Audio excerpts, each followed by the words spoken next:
UGC net का exam दे रहे हैं और हिंदी से हमें जेआरएफ क्लियर करना है 2026 में। तो यूनिट नंबर सेकंड, संपूर्ण हिंदी साहित्य का इतिहास, जिसमें हिंदी साहित्य के इतिहास से आशय, परिभाषा, काल विभाजन, नामकरण, आदिकाल, भक्तिकाल, रीतिकाल, आधुनिक काल, अन्य गद्य विधाएं हैं। हमें कौन सी बुक्स लेनी चाहिए या किस राइटर की बुक्स हमको पढ़नी चाहिए ताकि हमारा एग्जाम क्या हो जाए, क्लियर हो जाए, क्योंकि सेकंड यूनिट बहुत वास्ट यूनिट है। तो ये सेशन उसी के लिए मैं लेकर आया हूं। इसमें मैं बताऊंगा कि किस लेखक की बुक को आपको लेना है, और वहां से अगर आपने अच्छे तरीके से पढ़ाई कर लिया तो जेआरएफ से आपको कोई हस्ती नहीं रोक सकती है। तो मेरा नाम केसरी पाठक है और आप सभी का स्वागत करता हूं UGC net text book YouTube channel पर। तो जितने भी लोग यहां पर सेशन देख रहे हैं, तो जिन्होंने वीडियो को लाइक नहीं किया, वीडियो को लाइक करिएगा, और जो लोग नए होंगे चैनल को अगर आपने सब्सक्राइब नहीं किया, चैनल को सब्सक्राइब करिएगा। तो यहां पर हम सबसे पहले बात कर लेते हैं कि बहुत से ऐसे बच्चे जिनको ये बहुत बड़ा डाउट है कि सर हमको हिंदी साहित्य के इतिहास याद ही नहीं होता है, हमको समझ में नहीं याद होता है, हमको समझ में नहीं आता है कि आदि काल क्या है, भक्ति काल क्या है, रीति काल क्या है, आधुनिक काल क्या है, किस कवि के द्वारा कौन सा कथन कहा गया, कौन सी रचनाएं लिखी गई, कौन सी पंक्ति किसके द्वारा कही गई है, कौन सा गीत किसके द्वारा कहा गया। इसके लिए हम कौन सी बुक ले लें सर? हमको जब एग्जाम देने जाते हैं तब हमको ऐसे क्वेश्चन दिखते हैं। तो आइए, यूनिट नंबर सेकंड, हिंदी साहित्य का इतिहास। तो इसको पढ़ने का सही तरीका क्या होता है, कैसे पढ़ना है, ये मैं बताऊंगा, और फिर कौन सी बुक आपको लेना है। तो यूनिट नंबर सेकंड में हमारे सिलेबस में हिंदी साहित्य का इतिहास दिया हुआ है। अगर किसी भी टॉपिक को हमको पढ़ना है, समझना है, वो टॉपिक हमारे सिलेबस में दिया हुआ है, तो सबसे पहली बात आपको ध्यान में रखनी है कि उस जो टॉपिक पढ़ रहे हैं तो उसका आशय क्या है, उसकी परिभाषा क्या है। तो सबसे पहले आपको जानना होगा कि हिंदी साहित्य के इतिहास से आशय क्या है, उसकी परिभाषा क्या है, हिंदी का मतलब क्या है, साहित्य का मतलब क्या है, और इतिहास का मतलब क्या है। अगर आपने तीन शब्दों को अच्छे तरीके से समझ लिया तो मतलब आपको आधा टॉपिक तो यहीं तक समझ में आ गया। इसके बाद हिंदी साहित्य के इतिहास से आशय क्या है, इसकी परिभाषा क्या है। हिंदी साहित्य के इतिहास को लिखने के लिए विभिन्न विद्वानों के द्वारा पद्धतियों का प्रयोग किया गया। जब तक आप पद्धति नहीं समझोगे, साहित्य इतिहास लेखन पद्धति जब तक नहीं समझेंगे तो कैसे समझ में आएगा। तो पहले आशय और परिभाषा आपने समझा, इसके बाद साहित्य इतिहास लेखन पद्धति, इसके बाद हिंदी साहित्य के इतिहास को चार काल में आचार्य रामचंद्र शुक्ल ने क्यों बांटा है, पांच में क्यों नहीं बांटा है।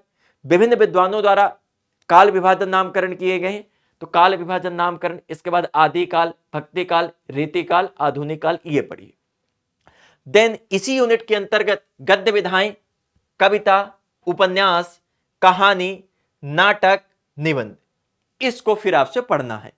अब इसके लिए महत्वपूर्ण बुक कौन सी रहेगी, तो मैं सभी यूनिट्स के लिए बुक का सेशन लेकर आऊंगा, लेकिन आज हम केवल बात करेंगे यूनिट नंबर सेकंड के लिए। तो यहां पर देखिएगा, हिंदी साहित्य के इतिहास को पढ़ने के लिए आपको तीन बुक लेनी पड़ेगी। तीन कौन कौन सी बुक हो जाएगा, तो यहां पर बात कर लेते। पहली बुक हो जाएगी हिंदी साहित्य के इतिहास, यह आचार्य रामचंद्र शुक्ल के द्वारा क्या की गई, लिखी गई है। इसका नया संस्करण क्या करेंगे, लेंगे, नया संस्करण लीजिएगा। दूसरा हो जाएगा हिंदी साहित्य का इतिहास, ये किसके द्वारा लिखी गई, डॉक्टर नगेंद्र और हर दयाल के द्वारा। अभी जो एग्जाम हुआ है कौन सा, तो यहां पर जो दिसंबर 2025 का एग्जाम हुआ है, तो दावे से मैं कहूंगा कि मेरे नोट्स उठाकर देख लेना, मेरे नोट्स उठाकर देख लेना। मैंने जो यूट्यूब की बात कर लूं, चाहे मैं पेड की बात कर लूं, मैं सारी बुक्स पढ़ा हूं, और बच्चों ने कहा कि सर आपके नोट से डायरेक्ट क्वेश्चन आए हैं।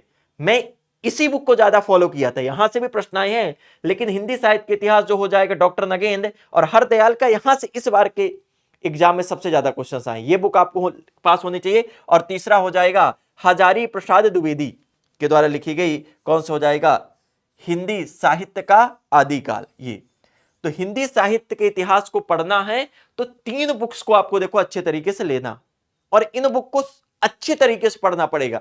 ऐसा नहीं कि थोड़ा सा यहां से पढ़ लिए, थोड़ा सा यहां से पढ़ लिए, थोड़ा सा यहां से पढ़ लिए, फिर थोड़ा का थोड़ा ही हो जाएगा। बढ़िया तरीके से आपको पढ़ना, अच्छे तरीके से देखो इनको, तभी आपका देखो एग्जाम क्या होगा, क्लियर होगा। क्यों?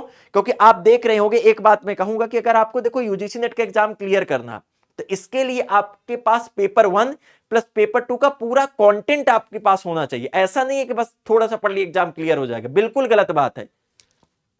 आगे, और गद्य विधाओं के लिए हमको क्या करना होगा, तो गद्य विधा के लिए हिंदी का गद्य साहित्य, ये किसके द्वारा लिखा गया, डॉक्टर रामचंद्र तिवारी।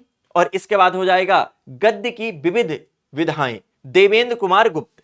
इसको ले लेंगे, इससे आपका काम हो जाएगा। देखो, इससे आपका काम हो जाएगा। तो यूनिट नंबर अगर सेकंड आपको व्यवस्थित तरीके से करना है और एग्जाम देखो क्लियर करना है, तो ये महत्वपूर्ण बुक उठाओ और बढ़िया तरीके से आप इनको बिल्कुल पढ़ डालो, समझ समझ के आप क्या करो, पढ़ डालो अच्छे तरीके से इनको। ठीक है, ये चीजें रही, और मैं सेशन लेकर आऊंगा, लेकिन आज मैं यहीं तक सेशन लेकर आया हूं। अब मैं बात कहूंगा, लेकिन बच्चों को यह समझ में नहीं आता कि सर इतनी, अगर यूनिट नंबर आपने केवल सेकंड के लिए आपने बता दी है कि सर हमको 5 बुक लेनी पड़ेगी, तो हमारे सिलेबस में पेपर 2 में 10 यूनिट लगी हुई हैं, और 10 यूनिट में अगर बुक की बात कर लेता हूं तो हमारे 40 से अधिक पुस्तकें लगी हुई हैं।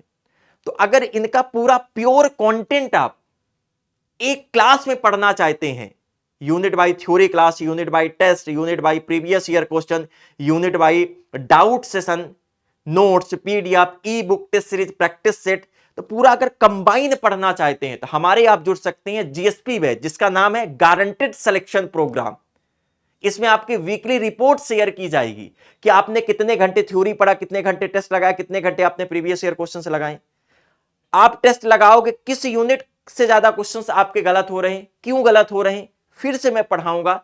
तो अगर अच्छे तरीके से पढ़कर और 2026 में जीआरएफ क्लियर करना चाहते हैं तो आज से ही आपको जुड़ना होगा, क्योंकि मेरा बैच स्टार्ट हो चुका है। तो देखिए, जून 2026, दिसंबर 2026 का मेरा जीआरएफ वाला बैच आ गया है, और व्यवस्थित तरीके से आप पढ़ाई करिए। अब बैच को लेने के लिए क्या करना पड़ेगा, स्क्रीन पर नंबर दिया हुआ, वहां पर कॉल करके बैच ले सकते हैं। दूसरा, जैसे आप यहां पर क्या करें, ये क्लास सेशन देख रहे हैं, ये वाला सेशन देख रहे हैं, जैसे आप यूट्यूब पर गए, यूट्यूब पर आपने सर्च किया यहां पर यूजीसी नेट टेक्स्ट बुक,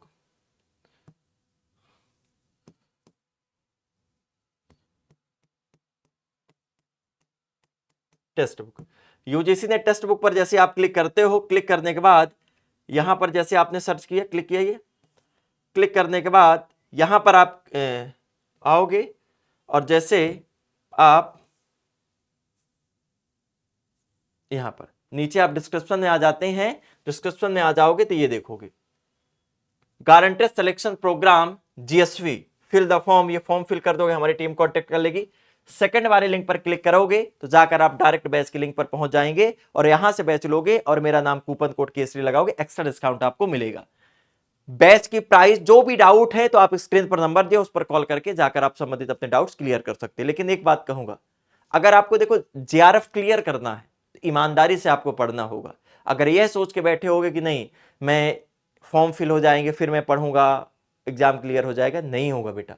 क्योंकि यूजीसी नेट का जो एग्जाम है, एग्जाम क्लियर करने के बाद आप पीएचडी करेंगे, हायर एजुकेशन की तरफ जाएंगे, असिस्टेंट प्रोफेसर बनेंगे, तो आपको अपने सब्जेक्ट के बारे में अच्छा नॉलेज होना चाहिए। अगर आप केवल रट कर सोच रहे हो एग्जाम क्लियर कर लोगे, अब नहीं कर सकते हो, क्योंकि पैटर्न बदल रहा है। हायर एजुकेशन की तरफ जा रहे हैं तो आपको रट्टू तोता नहीं होना है, आपको सब्जेक्ट के बारे में अच्छा नॉलेज होना चाहिए। तो अगर इसी नॉलेज को गेन करना चाहते हैं और अपने सपने को साकार करना चाहते हैं तो आइए जुड़िए, और कंधे से कंधा मिलाकर हम लोग मेहनत करेंगे, और 2026 में जीआरएफ आपके हाथ में। तो अगर जानकारी और सेशन अच्छा लगा, वीडियो को ज्यादा से ज्यादा लाइक करिएगा, शेयर करिएगा, कमेंट सेक्शन में कमेंट करके जरूर बताइएगा।